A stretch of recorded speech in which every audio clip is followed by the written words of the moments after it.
Hilary Totah. I got into macrobiotics in about 1982. It was a while after my second child was born, and I had a friend who was interested in macrobiotics who introduced me to it. She used to talk to me about it.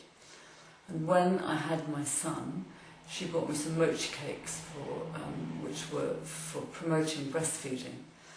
And well, I really liked them. It wasn't, I don't suppose it was that really that got me into macrobiotics, but I was just impressed, I suppose, by the fact that food could have some kind of effect on different aspects of the body.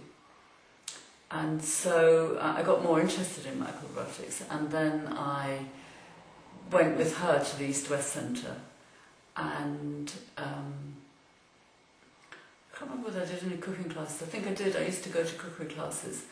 But I also used to go to the restaurant there and eat the macrobiotic food, which I liked. And before that, I'd actually been to the East-West Centre before, because I'd done my antenatal classes there, antenatal yoga. It's when I first started getting into yoga, when I was pregnant with my first child, which had been about 3 or 4 years before. So I was already having an interest in alternative stuff. So, and so then when I started going back to the East-West Centre and learning about macrobiotics, I did a class with, I think it was John Sandberg, I can't remember actually who. No, it was Anna Mackenzie, cookery class, and she was lovely. It was really nice. And then I was interested in studying Shiatsu. I started getting more interested in the body. And I saw a Shiatsu course advertised at the East-West Centre that was run by Ray Dolphy.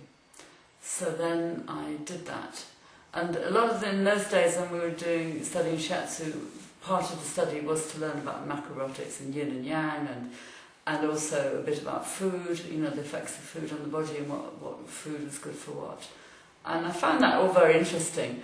And I started eating macrobiotically, and it was like, because I had 2 children at that point, and I really felt that I felt the responsibility of being a mother and being a good mother, and I wanted to bring up my children in a way that they, you know, was the best possible way for them to be healthy.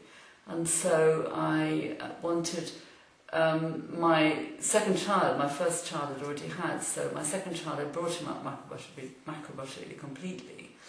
I breastfed him, which I did with my first as well, but I also weaned him on mochi rice and aduki beans, which was incredible, really, and seaweed. And I can remember that he loved, that was the thing, when he was a little boy, you know, a tiny baby, he used to love seaweed. I gave him wakame. And I gave him, the weaning food that I gave him was sweet rice, mochi rice, put to the mouli. And he used to love it. And I was so proud of myself because I weaned him and I didn't give him any cow's milk at all.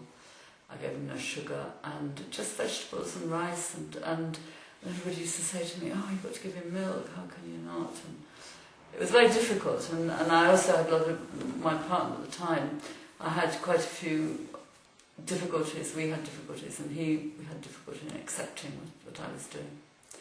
Anyway, that's a long story. So I carried on really, and both the children were eating macrobiotically up until they were about, up until they went to school, about 3 or 4 years old. Then it became slightly more difficult, but at home they always had macrobiotic food. And yeah, I mean, mostly they did really. I used to give them peanut butter sandwiches for school. And I can remember now they tell me they used to hate it and never ate them. I must have, you know, things like their birthday parties, I gave them, you know, I used to make jelly with agar-agar, which I don't think went down. It used to go down very well with the local children, you know, their friends. But I also had this other friend, the one that introduced me to macrobiotics, her 2 children were into macrobiotics, and so we used to kind of support each other, and they were friends, and we used to go around to each other's houses and, you know, give our children macrobiotic food. So that was great, and It's funny because the other story that my son's always going on about is how I gave them carob Easter eggs instead of real chocolate. So he didn't like that either. But on the other hand, the thing about my children was they were very, very healthy. They didn't have any of those, they had kind of chicken pox and measles and stuff, but they never had runny noses and those, odd kind of illnesses and continual kind of mucousy, gluey ears and stuff like that. They didn't have any of that. They were very, very healthy. So that was great. And what's interesting now is that my daughter, who's 30 now, she has now become macrobiotic. And she's just been through a difficult time with a friend of hers who's been very ill. And so she turned to macrobiotics to help him. So that's very interesting. And also, they're both very good with food. When they were more adult and we used to go shopping together, they used to read the labels and look at stuff and think, well, and tell me, if it was healthy or not. So they were quite brainwashed or whatever. I mean, they did appreciate the fact that they had healthy food eventually after they got over there. So what advice would you give to maybe families or new people trying to practice this way? I think there's a lot more support now out there for eating whole foods, certainly, and healthy foods and organic foods. I think you have to be wide in what you give children, obviously, because they have. It's quite difficult going to school and competing with crisps and things like that. But there are healthy snacks that you can give children, and I think it's worth persisting, really. And you don't have to. Don't listen to people who say that you have to give them meat, or if you don't want to, fish and stuff like that. But you don't have to do those things. I think you've got to have the courage to carry on doing it, because I think that macrobiotics is great. And it's, I was macrobiotic for 10 years, and I was the healthiest I've been in my life, I think, when I was macrobiotic.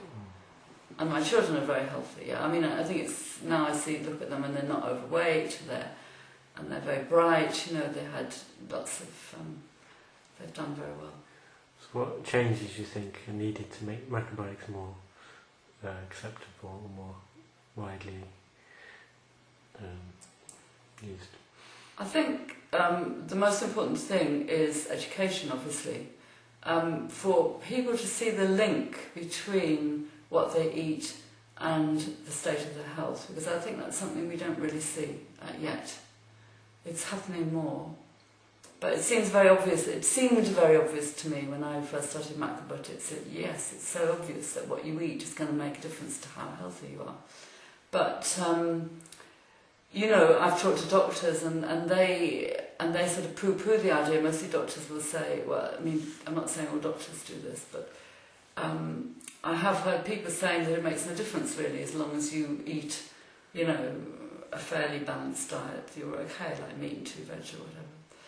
But I think that it is important to see how food can affect you, and how. Macrobiotics. What I see about it is that it really does make a difference to your health. I had a very interesting client who was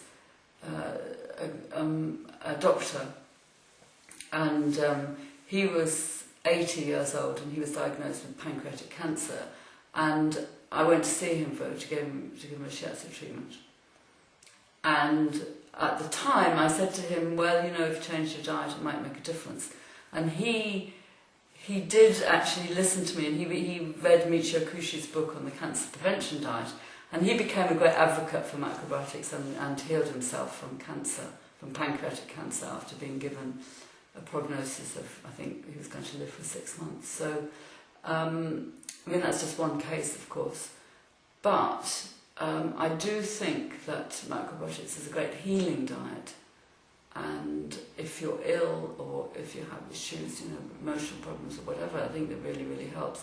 But I think on an everyday basis, it does really make a difference to the quality of your life, what you eat. And a balanced, healthy, whole food diet is the best diet there is, I think, for maximum health.